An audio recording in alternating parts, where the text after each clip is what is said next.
Executive Chairman of Wipro, Mr. Rishad Premji.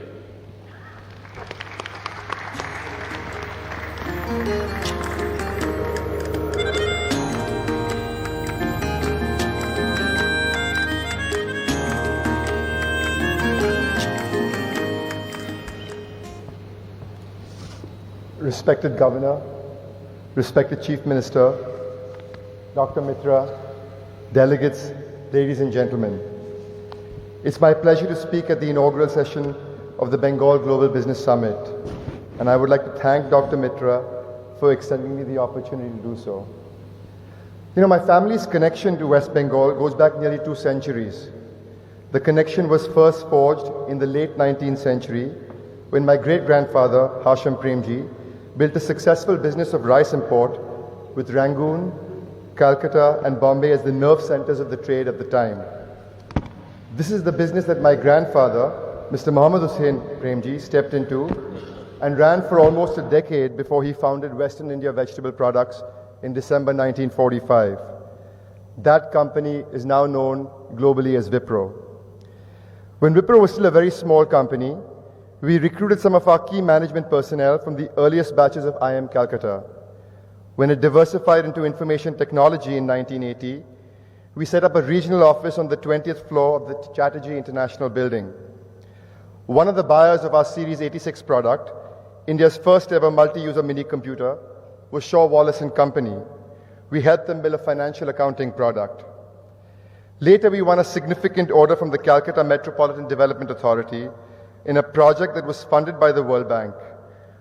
We won an order for rupees 25 lakhs in 1982, a princely sum in those days, and it was one of Wipro's largest orders. We have long gotten out of the computer hardware business, but our association with West Bengal has grown from strength to strength.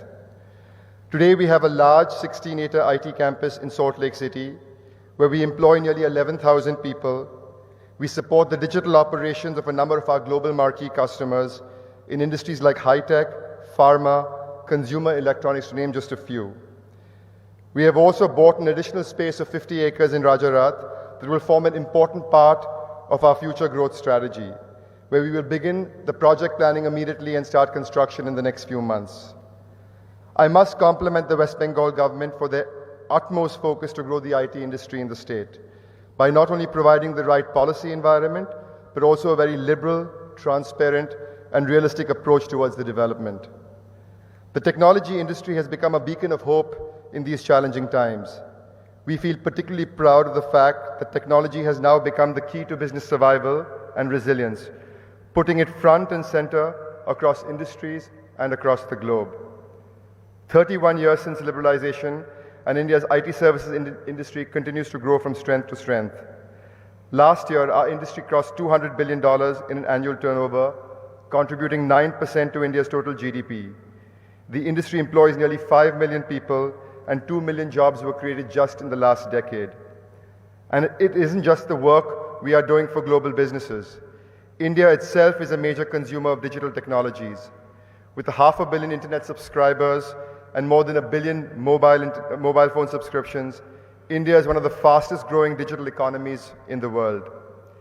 Global spends on technology are set to double in the coming years, and India has a huge advantage to leverage there, be it as a global supplier of services or by creating new business models for the future. We need to plan for the next 25 years for India's continued ascent and leadership on this global stage.